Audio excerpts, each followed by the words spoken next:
الدور المنتشر حاليًا. السلام عليكم، أنا دكتور حسام. الفيديو ده اضطريت أعمله بسبب الدور المنتشر حاليًا، كمية الرعب اللي موجودة عند الأمهات والآباء واللي مش طبيعية خالص. سؤال كتير بيتكرر في العيادة: هل ده متحور جديد من كورونا؟ هل ده فيروس جديد والّا إيه بالضبط؟ الحالات في العيادات كتيرة جدًا بشكل لا يوصف يعني. ففي الفيديو ده إن شاء الله هاحكي لكم على كل شيء، هاجاوب على أغلب الأسئلة وكل الأسئلة اللي اتسألت يوميًا في العيادة. فالفيديو ده لكل أب وأم قلقانين منها. الحرارة يا دكتور، الكحة ما بتقفش، طب الرضع نعمل فيهم إيه؟ طب الأطفال دول نوديهم مدرسة والّا لأ؟ نعزلهم؟ طرق الوقاية، الطفل ما بياكلش، الطفل بيرجّع. إن شاء الله هنجاوب على كل الأسئلة بشكل من التفصيل وإن شاء الله تفيد كل أم وأب.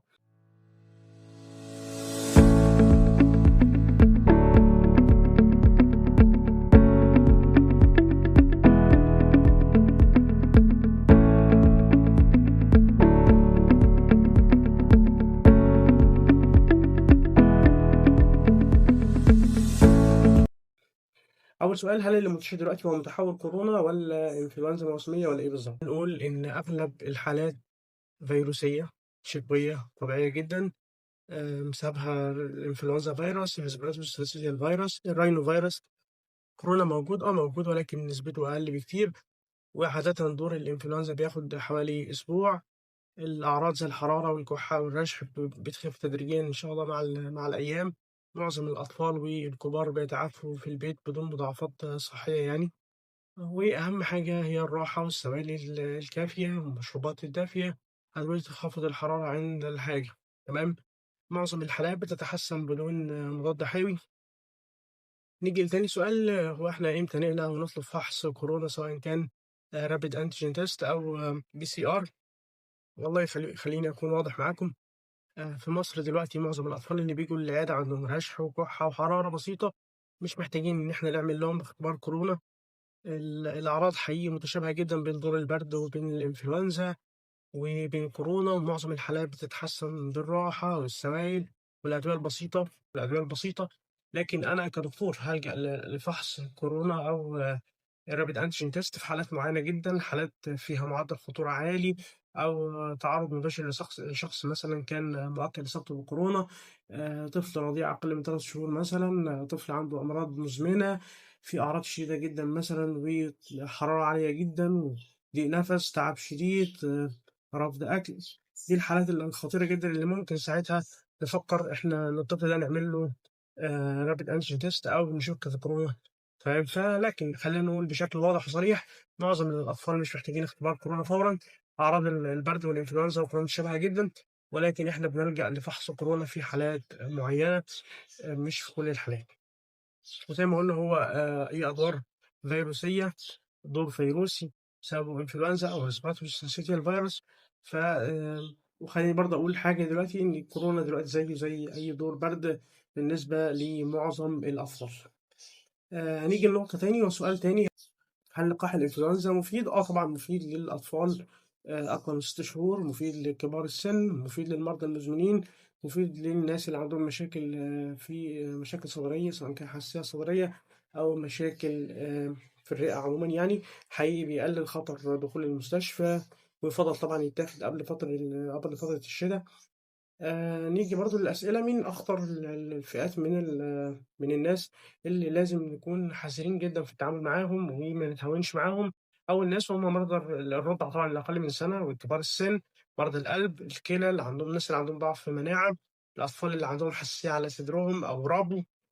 فدول لازم نقلق منهم جدًا. أي طفل عنده ضيق تنفس أو حرارة مستمرة، دي لازم اللي أنا قُلتهم دول حقيقي ما بنصبرش عليهم، وحقيقي لإن الأعراض عندهم غالبًا بتبقى أشد من الناس العادية. فحقيقي دول لازم نتعامل معاهم بشكل سريع وبشكل حذر، ونبدأ نقيّمهم بشكل تفصيلي ونكشف عليهم بدري. ماشي. هل نحتاج مضاد حيوي في الدور اللي ماشي ده؟ لأ، معظم أدوار البرد الفيروسية حقيقي إحنا ما بنحتاجش مضاد حيوي إلا لو في عدوى بكتيرية. فإحنا ما بنحتاجش مضاد حيوي إلا لو في التهاب بكتيري مؤكد، سواء كان التهاب في اللوز بكتيري، التهاب أذن بكتيري، التهاب جيوب أنفية. التهاب رئوي بكتيري مؤكد، فساعتها هدي مضاد حيوي، إنما هدي مضاد حيوي على طول فيروسي أصلًا مش هيفيد بشكل ما. لأ، والغريبة إن كمان بتلاقي الأمهات والأبهات يقول لك لأ مش تدّي له حقن مضاد حيوي. آآ آمم، يعني هيضره أكتر ما هيفيده في الحالة دي. فإحنا الأدوار الفيروسية حقيقي أفضل علاج ليها هنتكلم عليه دلوقتي. خلّينا نقول إيه أحسن مشروبات وأكلات لتقوية المناعة. والله أهم حاجة للطفل ده إن أنت تدّي له مَيّة، تدّي له عصاير، شُرَب دافية، فواكه غنية بفيتامين C. طبعًا لو الطفل أكبر من سَنة ندّي له عسل، ده هيقلل الكحة وكويس جدًا. اليانسون كويس، الجنزبيل، الكركديه.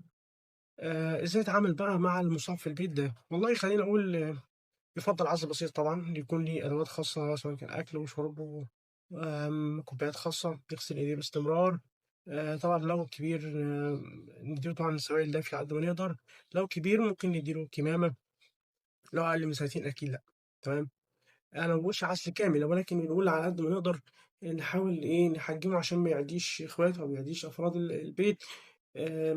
فيعني عزل يعتبر عزل بسيط يعني. طب هل الأطفال تروح المدرسة والّا لأ؟ النقطة دي عدّيناها شوية، ولكن خلّينا نقول يروحوا طبعًا لو الأعراض بسيطة، شوية رشح بسيط، كُحّة بسيطة. ولكن لو الطفل عنده حرارة عالية، قيء، ضيق نَفَس، فلأ، في الأفضل الحالة دي الطفل ما يروحش المدرسة. تمام. لأسباب كتيرة جدًا منها إنه عشان حالته ما تسوءش، وكمان عشان إيه، ما يعديش الأطفال التانيين. لكن لإن أهم حاجة في الأدوار أو دور البرد أو الإنفلونزا طبعًا الراحة مع الاهتمام بأدوية خفض الحرارة. هنتكلم على العلاج دلوقتي بشيء من التفصيل إن شاء الله. برضه من ضمن الحاجات اللي أنا حابب أتكلم فيها يعني تعملي إيه بالضبط لو ابنِك حرارته عِليت جدًا. لو ابنِك حرارته عِليت جدًا ووصلت ل40 مثلًا، تعملي إيه؟ حقيقي باشوف توتر رهيب، الأمهات ما بتعرفش تتصرّف. والله خلّيني أقول البروتوكول كده مناسب لكل أب وأم. أول حاجة لو الطفل حرصوا عليه تقلعيه الملابس التقيلة لو لابسها، اعملي كمادات فترة حوالين رقبته، كمادات حوالين رقبته، تحت باطه، برجليه، أو أفضل حاجة طبعًا في الحالة دي هدومه تقعّديه في البانيو.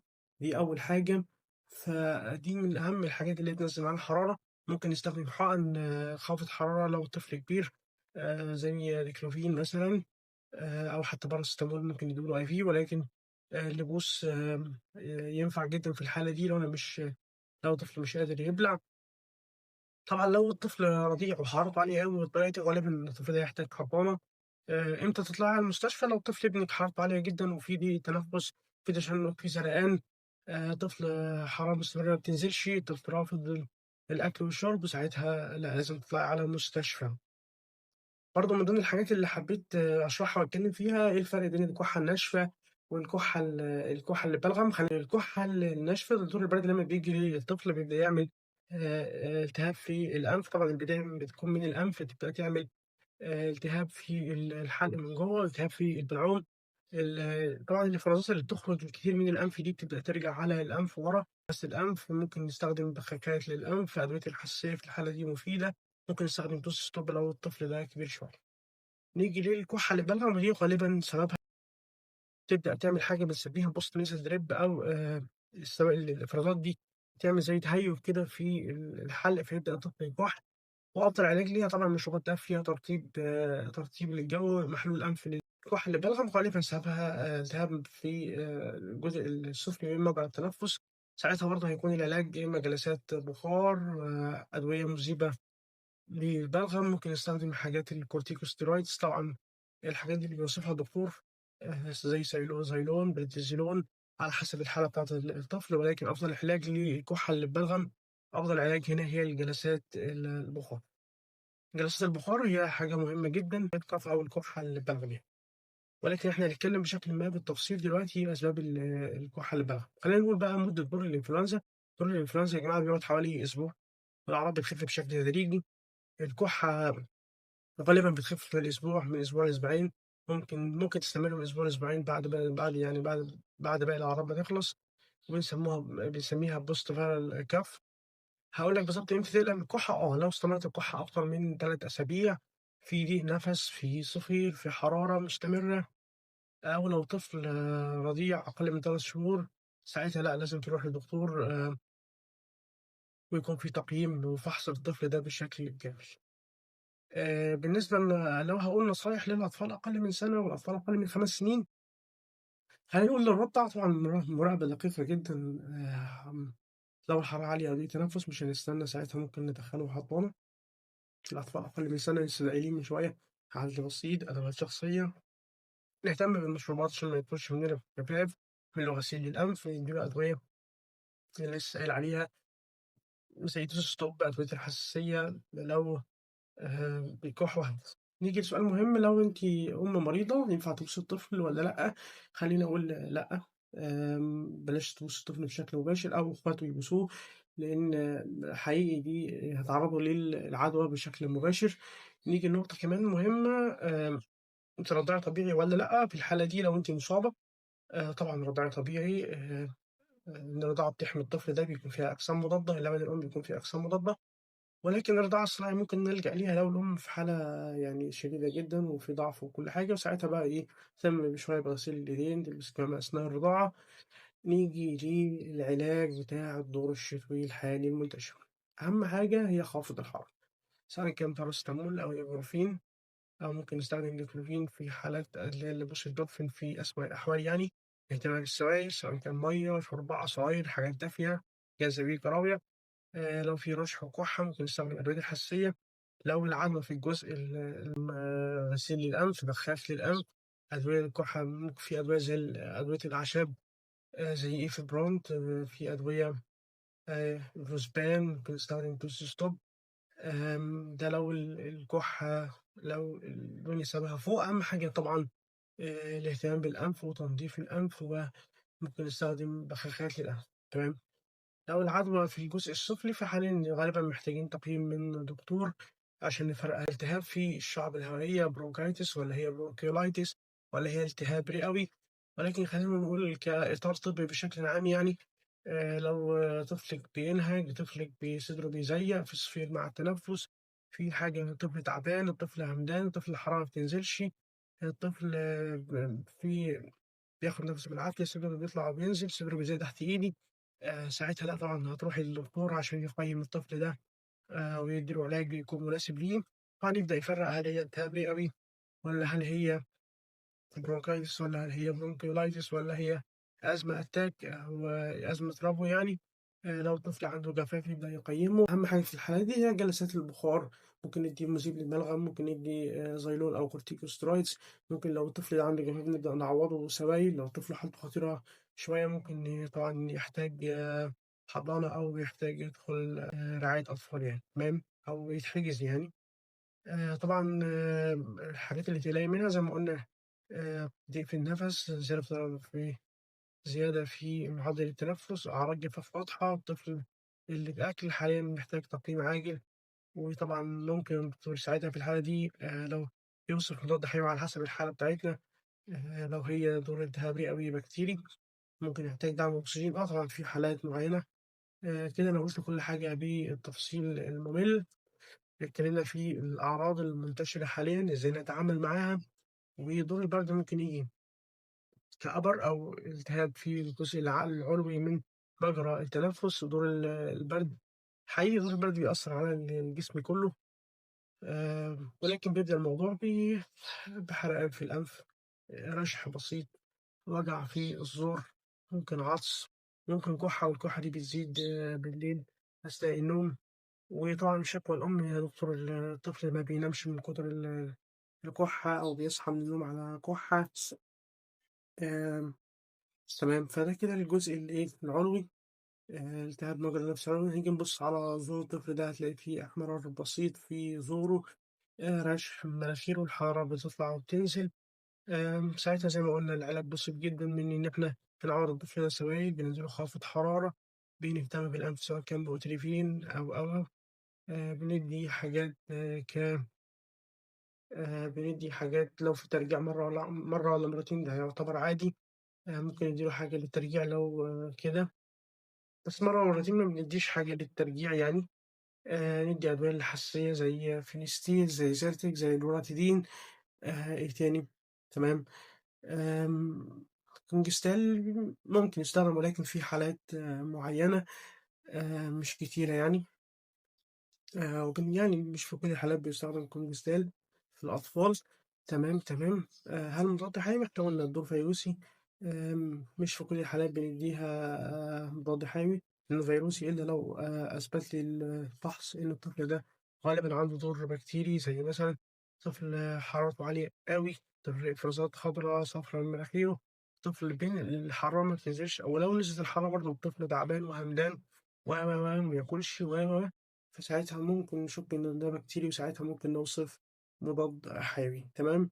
لو الدور البرد نزل بقى على صدر الطفل ده، والله ممكن يعمل حاجات كتير، ممكن يعمل لي bronchitis أو bronchitis التهاب في الشعب الهوائية، ممكن يعمل bronchiolitis، ممكن يعمل التهاب لو التهاب رئوي فيروسي، ممكن تقلب بالتهاب رئوي بكتيري، وساعتها لو فيكم سرًا يعني إن الحالة هتبقى أصعب بكتير من الحالة الأولانية اللي إحنا كنا بنحكي فيها، هتلاقي الطفل ده معدل التنفس بتاعه عالي، الطفل تعبان، الطفل همدان، الطفل ممكن صدره بيزيق، الطفل كُحّة وتحس إن صدره بيشخلل، في صفير ممكن تلاقي صفير، آمم، ساعتها زي ما قُلنا يمكن أفضل حل إن إحنا هنا نوديه لدكتور يقيّمه كويس، يدّي له علاج، ولكن برضه يظل إن أفضل العلاج هيكون جلسات، والجلسات هنا هي أفضل حاجة للكحة دي على حسب رأي الدكتور طبعًا، ممكن ندّي جلسات فاضية زي محلول ملح بس،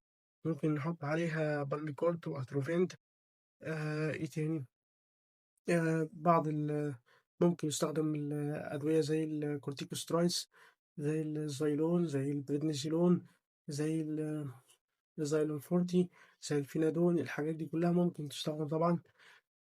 طبعًا مع انخفاض الحرارة، مع الاهتمام بالسوائل، مع تقييم الدكتور ويشوف هل الطفل ده محتاج فعلًا إلى مضاد حيوي والّا لأ، محتاج موسّع للشعب الهوائية والّا لأ، ساعتها هنا في الحالة دي ممكن ندّي أدوية، أدوية الكحة زي الأدوية اللي هي المذيبة للبلغم وموسّع للشعب زي أمبروكسول،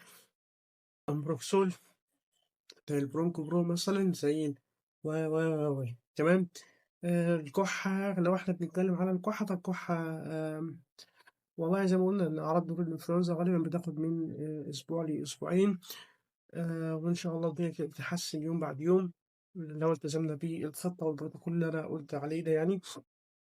آآ الكحة ممكن تستمر شوية بعد دور الإنفلونزا أيوه، كنا بنقول إن الكحة لو طوِّلت أكتر من 3 أسابيع ساعتها ممكن تستشير طبيب، تيجي لطبيب وتشوف الدنيا عشان في حاجة اسمها إيه، atypical pneumonia، الكحة فيها بتستمر، الحرارة فيها بتكون مش واضحة أوي أو بسيطة، المهم يعني في دكتور هيقيّمه ويبدأ يشوف الوضع إيه ويشوف الكحة دي مستمرة وسببها إيه بالضبط، تمام؟ نلتزم بالحاجات اللي إحنا قُلنا عليها، أهم حاجة ما يدخلش مننا الطفل بجفاف، عشان لو دخل في جفاف دي حالة هتبقى صعبة شوية، فعشان كده بنهتم بالسوائل، نهتم بالأكل والشرب على قد ما نقدر، أتمنى لكم الصحة والعافية، السلام عليكم ورحمة الله وبركاته.